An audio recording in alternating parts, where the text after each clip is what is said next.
तो चलिए आज हम लोग जो है एक प्रॉब्लम को सॉल्व करते हैं। कोई एक बॉडी है, मान लेते हैं कोई बॉडी है और इसे जो है 1500 केल्विन टेम्परेचर देने से इस बॉडी में जो है जो मैक्सिमम एनर्जी को जो इमिट कर रहा है उसका जो है वेवलेंथ जो है 2000 नैनोमीटर है।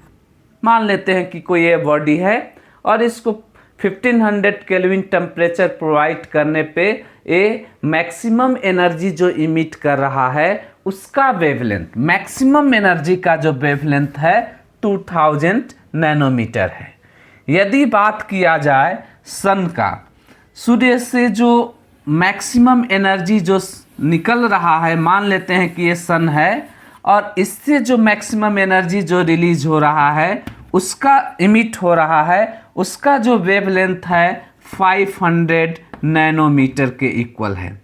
तो अगर कहा जाए कि सन का टेम्परेचर कितना है, मान लेते हैं कि सन का टेम्परेचर T है, तो वह टेम्परेचर कितना होगा, इसको कैसे कैलकुलेट करेंगे। आप क्वेश्चन समझ पा रहे हैं कि कोई एक ऑब्जेक्ट है जिसको 1500 केल्विन टेम्परेचर प्रोवाइड करने से उससे जो एनर्जी, मैक्सिमम एनर्जी जो इमिट हो रही है उसका वेवलेंथ जो है 200 नैनोमीटर के इक्वल है और जो सन से जो मैक्सिमम एनर्जी इमिट हो रहा है उसका वेवलेंथ 500 नैनोमीटर है। तो सन का टेम्परेचर कितना होगा, इसको कैसे कैलकुलेट करें। तो इस तरह के प्रॉब्लम में हम लोग जो है विन्स डिस्प्लेसमेंट लॉ का यूज करते हैं। Wins displacement law, wins displacement law कहता है लेमडा एम जो है लेमडा एम इंटू टी किसके इक्वल होता है, कांस्टेंट के इक्वल होता है। यानी यहाँ पे जो लेमडा मैक्सिमम और टेम्परेचर का जो प्रोडक्ट है वह इसके केस में क्या होगा, इक्वल होगा। यानी लेमडा एम गिवन है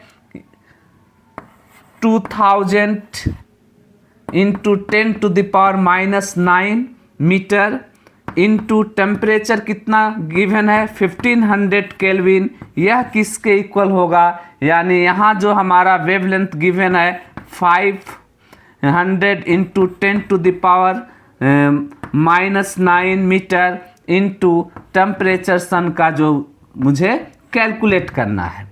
तो यहाँ से अगर हम सॉल्व करते हैं तो जो सन का टेम्परेचर मिलेगा वो किसके इक्वल होगा, 2000 into 10⁻⁹ into 1500 divided by 500 into 10⁻⁹।